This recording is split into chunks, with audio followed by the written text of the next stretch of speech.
Good morning, guys. It's Friday, the 22nd of April, 2022.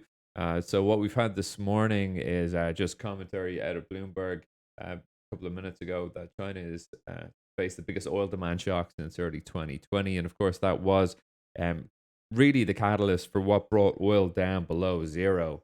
Um, so we could talk about that in a minute, but what we've seen late yesterday afternoon, evening was commentary out of Jerome Powell that the FOMC are set to hike by 50 basis points in the next meeting and 75 basis points in the subsequent following two meetings thereafter. So you've really seen equities just take a real fall out of bed from that. I mean, we were turning to the downside just pre the open yesterday. So let's get over and have a look at these charts and let's maybe use this booze as the barometer here.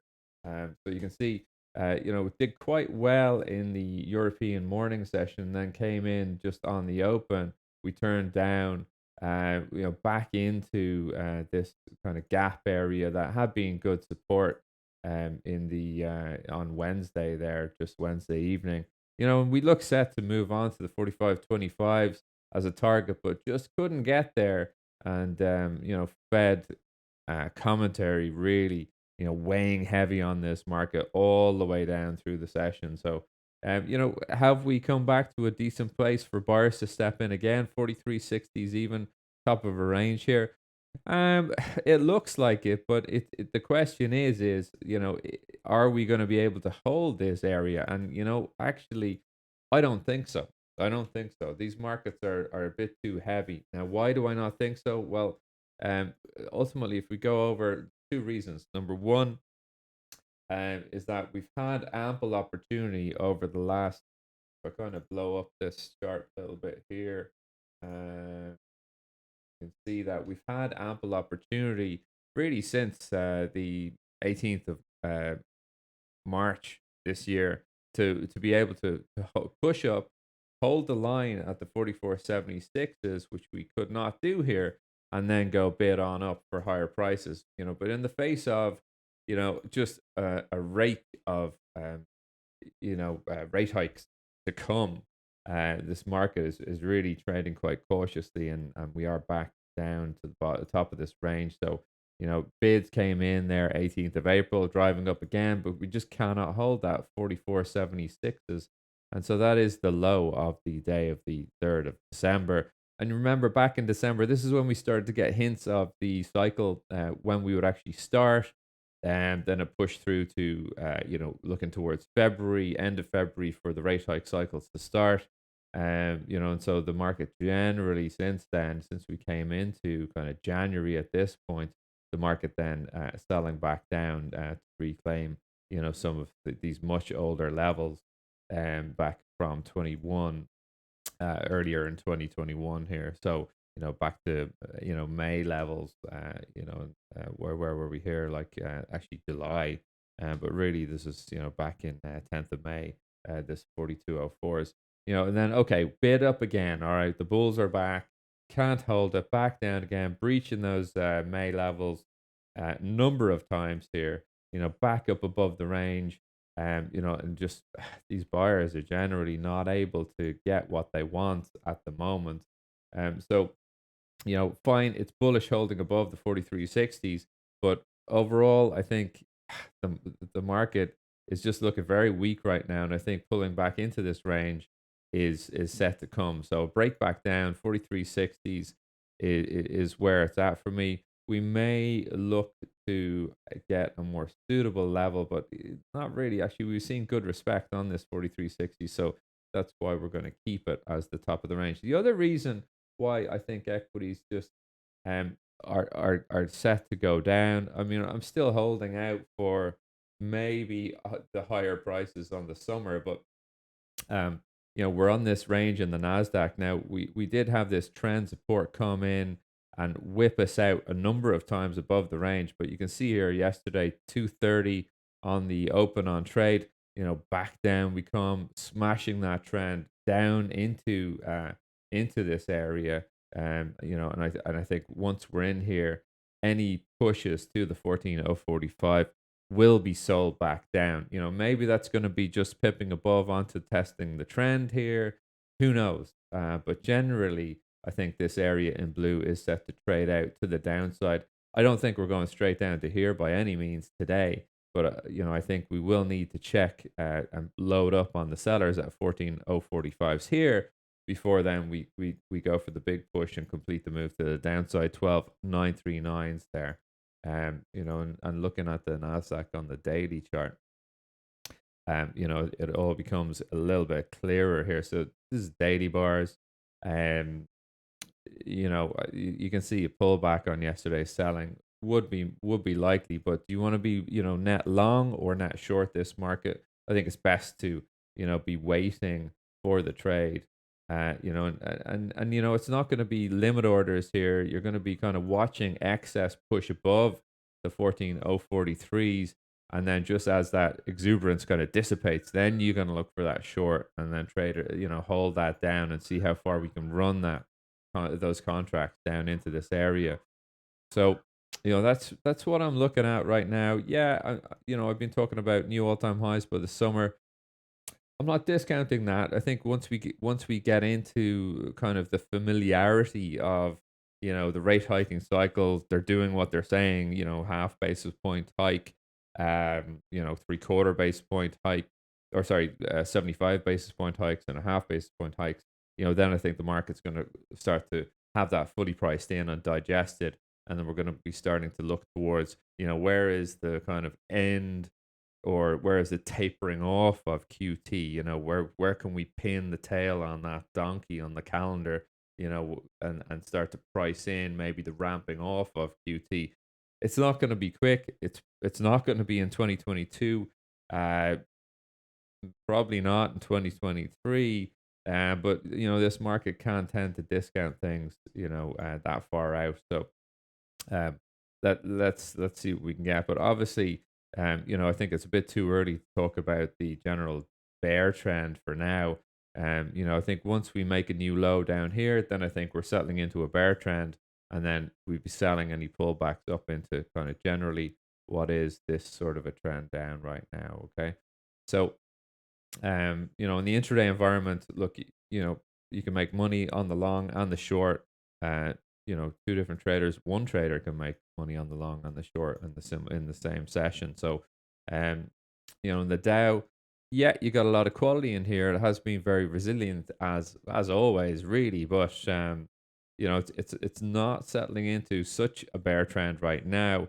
I think there's just too much quality in there, and I think you are going to see quite a decent divergence between you know the Nasdaq and the SPOOs will come down, but I just think the Dow is going to hold on to its highs a little better than its counterparts, and that's simply because of the earnings picture. Obviously, the worst looking is the Nasdaq, the best looking is the Dow. The SPOOs kind of sits somewhere in between. So we're the range that we're kind of working with here on the Dow is sort of this here, which is kind of 33,717s to 34 530s, just about on the highs. So with that kind of the 100 EMA right here tested as the low of day currently so far in the APAC session. It is looking well supported for now. So let's see. I mean, if the Dow can stay supported here, I think it can diverge and hold on to just above this range a little longer than its counterparts, which seems to be falling back into older value right now. So yeah, a little more quality on the Dow, but don't be fooled that the Dow cannot crucify traders who are kind of loading up on longs here. And yeah, look, it's food for the swing traders to test coming down onto the 100 EMA, loading up the boats here. If you get the 50 EMA, be able to cross above again, it's currently on a cross down, so a cross up would be a tailwind for this market. So definitely, I think we've seen these markets move in tandem uh, a little too closely, and I think it may be time for divergence. Maybe time for more of a divergence across the three. So let's see. Oil on those comments that we were talking about, from Bloomberg about the Russian demand. You're seeing that flush down below the 101.61s and back on this trend. So the trend is from the low of day on the 11th of April, just down here. I can show you just down here. And then the low of Wednesday put in around 5 p.m. there. So, a little bit of excess below on the trend. We do have a break going on here, but it seems to be quite slow. Going out onto the daily bars, right? I just want to signify how, um, or I just want to highlight really how important that break was in 2020 on on Chinese demand. And so just going to load up a few days here, a few more days on the dark chart, and I can show you how that break in 2020 was just phenomenal. So going back to uh, here, right? So this is pretty much where we got that signal of Chinese demand cut by 30% in I think it was February. So this is January, and then coming in here, yeah, February was just in and around here. So you could see that we only traded one direction until we got to on this contract $3.61. But on the front month at the time, it was actually April. We went negative $36 here on WTI. So you can see that that was just a huge impact for the market. Obviously, China buy a lot of oil, um, so just got to be careful here. The demand cut, that you can think of that as adding into kind of the supply relief, if you like, that the SPR has brought. But then you got to weigh that up with Russian production, heading south by a magnitude of maybe 2 to 3 million barrels a day at the moment. No one's really talking about that much, but it is significant. So there's kind of a lot of things pushing and pulling oil at the moment. Certainly settling into kind of range of 100 to 105, over the last kind of 2 weeks so far. So well, almost. I think we can settle into this range for a while now. Supports on 98.52s and $100 are sustaining this market, but I just want to get some more color on how much Chinese demand has dropped off a cliff. Obviously, we have these shut-ins. The lockdowns are still prevalent across China, even though cases are supposedly down to zero. People demand is still completely dropped off a cliff there. So, how long can that go on? All right, another thing wanted to look at here this morning was cable. Really, getting taken out the back of the wool shed here, and this morning dropping off tremendously. 7 a.m. Really bad retail data coming out of the UK this morning.